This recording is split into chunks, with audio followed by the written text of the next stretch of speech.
Qui es-tu? Je suis Paola Peebles Vlahovic. Je suis la maman de Mila. J'ai 44 ans. Je suis née au Chili en 1970 et j'habite en Belgique depuis 1975. Je suis donc et belge et chilienne.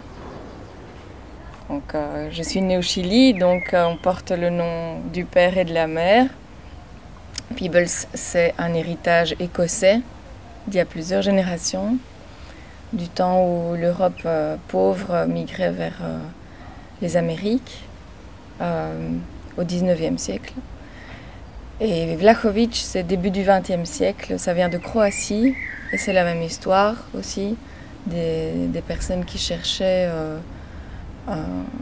un endroit où il y avait plus de possibilités pour une vie meilleure. Je suis arrivée quand j'avais 4 ans et demi en Belgique, avec mes parents et mon frère, mon petit frère qui a 2 ans de moins que moi. Et on arrivait du Chili parce que mon père était un opposant au régime de Pinochet. Il avait été détenu et torturé. Il avait été détenu en décembre 1974 et il a passé 6 mois dans les prisons de Pinochet. Mon père avait été torturé, porté disparu. Il avait été torturé notamment dans un endroit qui s'appelle Colonia Dignidad, dans le sud du Chili, et qui avait été fondé par un nazi. Après quelques mois où ma mère l'a cherché parce qu'il était porté disparu, il y a eu une campagne d'Amnesty International, même pour essayer de défendre ses droits. La Belgique a proposé un visa comme réfugié à mon père pour nous accueillir en famille ici.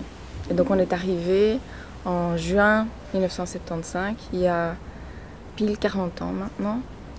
Et on est arrivé accueillis. Il y avait à l'époque pas encore de couloir pour sortir des avions. Je me souviens du tarmac à Zaventem avec Diane de Wouters, qui était la secrétaire générale du Colarch à l'époque, qui est venue nous accueillir littéralement à bras ouverts. C'est quoi le Colarch? Le Colarch était le collectif d'accueil des réfugiés chiliens. Et c'était un collectif pluraliste, composé de plusieurs associations et des syndicats en Belgique, et qui a vraiment fait un travail fantastique d'accueil de milliers de personnes qui venaient du Chili d'abord, et puis après ça s'est même étendu à d'autres pays d'Amérique latine. Et puis le gouvernement belge a réellement mis en place un programme d'accueil avec l'octroi de visas. On nous a conduits immédiatement dans l'appartement qui nous avait été réservé à Leuven, dans un appartement neuf, tout petit mais avec 2 chambres. Donc on a été logés comme une famille et on en avait bien besoin après les traumatismes qu'on avait vécus. En fait, au début, on a été dans cet appartement tout à fait nouveau, première occupation d'un petit appartement d'étudiants mis à disposition par la KUL, où mon père a obtenu une bourse aussi pour continuer ses études de médecine qu'il avait dû arrêter à cause de la dictature. Et puis, après 1 an, il me semble, on a dû déménager et on a été dans un petit appartement d'une très ancienne maison à Louvain, à Wagenweg, où il n'y avait pas de salle de bain et on n'arrivait pas à comprendre ça. Il y avait une douche sabot dans la cuisine et puis un WC sur le palier. C'était incompréhensible pour nous. Comment est-ce qu'on avait pu construire une maison sans salle de bain? Et ça, par exemple, c'est quelque chose qui culturellement était vraiment quelque chose de vraiment différent culturellement. Hein, c'était l'époque où en Belgique, effectivement, il y avait beaucoup de gens qui n'avaient pas de salle de bain encore. Quelles étaient les attentes de mes parents? Mais au départ, de retourner le plus vite possible, ils ne se sont jamais imaginés que ça allait durer autant de temps, cette dictature. Et puis, bon, petit à petit, assez vite, ma mère, je pense, a compris que ça allait durer et a déposé les valises. Et puis, ils ont commencé à chercher du travail, etc. Maintenant, mon père était dans quand même la militance pour essayer de sauver les gens au Chili et essayer de quand même continuer à développer le projet politique qui avait été cassé, un projet politique d'une société plus juste, en essayant de le faire à partir d'ici. Il y a eu des projets de retour dans le parti dans lequel il était, le MIR. Il y a des gens qui sont retournés, heureusement que lui n'a pas fait ça. Parce que beaucoup de gens sont morts là, en faisant ça. Mais je pense que mon père n'a jamais renoncé finalement à l'idée de retourner. D'ailleurs, il est retourné au Chili en 1991 quand ça a été possible. Mais ma mère est restée ici. J'avais 16 ans, mon frère en avait 14 et mon frère a demandé à mon père « Mais papa, qu'est-ce qu'on t'a fait? Maintenant, raconte, qu'est-ce qu'on t'a fait exactement en fait ?» Et mon père nous a assis à son bureau et nous a raconté pendant tout un après-midi toute son histoire, son implication dans la vie politique au Chili et ce qu'il avait subi ensuite comme torture. Et c'était très difficile à entendre. Ce qu'il racontait était tellement terrible et moi je pense que j'étais dans un silence abasourdi, terrifié, et mon frère lui par contre il était dans une colère très expressive où il a dit quelque chose comme « je vais lui casser la gueule à ce type et je vais le tuer » ou quelque chose de ce style-là. Et mon père nous a lui a dit « mais je te comprends, mais est-ce que c'est vraiment ça qu'on veut? Parce que est-ce que c'est vraiment ça qu'on veut? Est-ce que c'est pas exactement ça que eux voudraient? C'est vraiment ce cycle-là qu'il faut briser. Et nous, on aimerait que vous soyez des bonnes personnes. Des personnes qui construisaient quelque chose, pas qui détruisaient. Et donc, il faut construire l'avenir, en fait. Il faut construire le monde. Il faut pas... et il faut faire justice. Pour ça, il faut qu'il y ait une justice. Donc, il faut condamner les coupables. Cette migration telle qu'elle a eu lieu dans les années fin 70-80, est-elle encore possible aujourd'hui dans le contexte de crise actuelle? Alors, remontons un peu plus loin dans le temps aussi.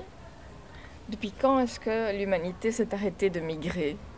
Quand est-ce que l'humanité a été sans migration? Peut-être qu'il faut recontextualiser un peu plus aussi et ne pas se focaliser sur quelques décennies de l'histoire de l'humanité ou de l'histoire de l'Europe ou d'où est-ce qu'on vient, où est-ce qu'on va, où va l'humanité, qu'est-ce que l'humanité? Alors évidemment, voilà, on peut nous traiter de rêveurs ou d'idéalistes si c'est comme ça, mais non, il s'agit de qui on est en tant qu'être humain. Alors concrètement, comment est-ce que ça peut se traduire d'accueillir mieux aujourd'hui que ce qu'on fait jusqu'à présent, ou pour l'instant plutôt? Je pense qu'il faut réfléchir sérieusement à une ouverture absolue de la possibilité de migrer. Donc, liberté de circulation et liberté d'installation pour toute personne, mais réelle. Ça voudrait dire remettre en question beaucoup de choses, évidemment. Remettre en question des politiques européennes, des politiques au-delà de l'Europe aussi, mais ça voudrait aussi et surtout dire qu'il faudrait réellement développer la sécurité sociale pour tous, pour éviter les effets de dumping, c'est-à-dire de concurrence entre personnes qui n'ont pas de droits et travailleurs sans droits et travailleurs qui ont des droits. C'est là aussi où il faut régler les choses. Mais des possibilités existent. Il s'agit réellement de réfléchir à des projets alternatifs pour inclure et pas pour exclure, pour travailler avec et pour ne pas exploiter ce qui arrive.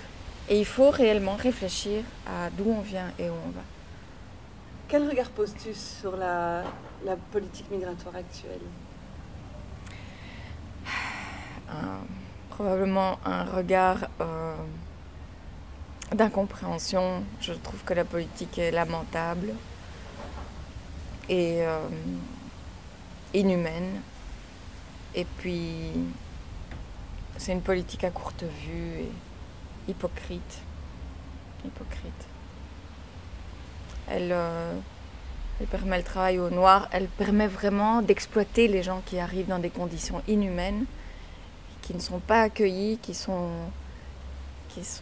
laissés à leur sort dans nos parcs en fait, ou dans les squats, dans des conditions sous-humaines. Qu'est-ce qui serait passé si vous étiez arrivé maintenant? Alors là, je ne sais pas qui on serait. Je ne sais pas si on serait les mêmes personnes si on avait été accueillis dans ces conditions-là. Déjà, on a été accueillis directement dans un appartement pour se retrouver en tant que famille. Ça a été essentiel. Si on avait été accueillis au petit château, déjà, je ne sais pas. Mais alors, à la rue, je ne sais pas. Ou à devoir se battre pour arriver ici alors que mon père y était déjà. Ou je ne sais pas, imaginons les scénarios catastrophes, traverser les mers pour arriver. Actuels. Oui. C'est le scénario actuel. Oui. Mourir en Méditerranée éventuellement, je sais pas, peut-être qu'on serait pas là en fait. Je trouve que c'est complètement irresponsable comme politique. On est en train de faire ça à des familles, à des enfants, à des générations futures. Et c'est contraire aux traités internationaux que la Belgique a signés en plus. Alors à côté de ça, il y a quand même une solidarité qui reste organisée et qui est là. Et ça va des associations coordonnées ou pas, des personnes qui individuellement prennent le risque de faire des mariages bidons, pour donner des papiers à des gens qui sinon n'auraient pas de vie. Et puis des projets, petits ou grands, mais pour aider des personnes en détresse. Des personnes dont les droits fondamentaux ne sont pas respectés par nos gouvernements. Et qui, par la même occasion, en profitent pour les exploiter à des salaires de misère, à faire n'importe quoi, tout ce que les gens qui ont des papiers ne veulent pas faire. Ou veulent bien faire, mais avec des conditions de travail dignes. L'accueil qu'on nous a réservé en Belgique en 1975 nous a vraiment permis de nous réhumaniser. Parce que on avait, avec ce qu'on avait subi, quand on torture quelqu'un, on le déshumanise, on le traite comme un objet. Et ça se reporte évidemment aussi sur la famille. Donc en tant qu'enfant, on a souffert de ça aussi, en tant que famille entière. Et ça a été fondamental pour nous dans notre identité, dans ce qu'on est, d'avoir été accueillis comme on a pu être accueillis en 1975. Et donc, quand je rencontre aujourd'hui des personnes qui sont dans un état de détresse parce qu'il n'y a pas d'accueil convenable, alors qu'ils arrivent dans des conditions misérables, dans des conditions inhumaines, je me demande comment on peut s'en sortir aujourd'hui. Je me demande, je ne sais pas. Et je n'ai pas la réponse individuellement, puisque seul, on n'est pas grand-chose. Mais par contre, heureusement que la solidarité existe encore et qu'il y a encore des personnes, et beaucoup, qui se mobilisent pour faire de petites et de grandes choses. Merci. Avec plaisir. Qu'aurais-tu envie de transmettre à ta fille sur ton parcours migratoire? Je trouve que la transmission, c'est quelque chose de très important. Et à ma fille, et avant d'avoir une fille, je disais, je veux écrire tout ça pour que mes filleuls le sachent aussi, par exemple. Je trouve que vraiment on a un devoir de mémoire par rapport à notre histoire. Et nous comme d'autres, hein, je trouve que c'est vraiment important d'écrire ce qui s'est passé, de le dire, de témoigner, mais en particulier quand ce sont des histoires comme celle-ci. Et dans l'espoir que peut-être ça change petit à petit quelque chose, mais qu'on n'oublie pas tout ça et qu'on n'oublie pas, d'une part, tous les traumatismes qui ont été infligés et d'autre part aussi, tout l'aspect positif. Et c'est possible de faire les choses autrement. C'est ça qu'il faut, je pense, transmettre aussi. Il est tout à fait possible d'accueillir des gens dans des circonstances plus humaines, plus dignes et plus en accord avec ce que devrait être un pays comme la Belgique, porteur de droits fondamentaux, qui forgent l'humanité en fait, qui forgent l'humanité. Et ça, on a un devoir de mémoire en tant que migrants là-dessus, parce qu'on est quand même, en tant que migrants, à la limite toujours de ce qui est respecté ou pas respecté en termes de droits fondamentaux. Et on est donc acteur de ce message, on est porteur de ce message potentiellement. C'est important de témoigner. Et donc, merci de me permettre de témoigner.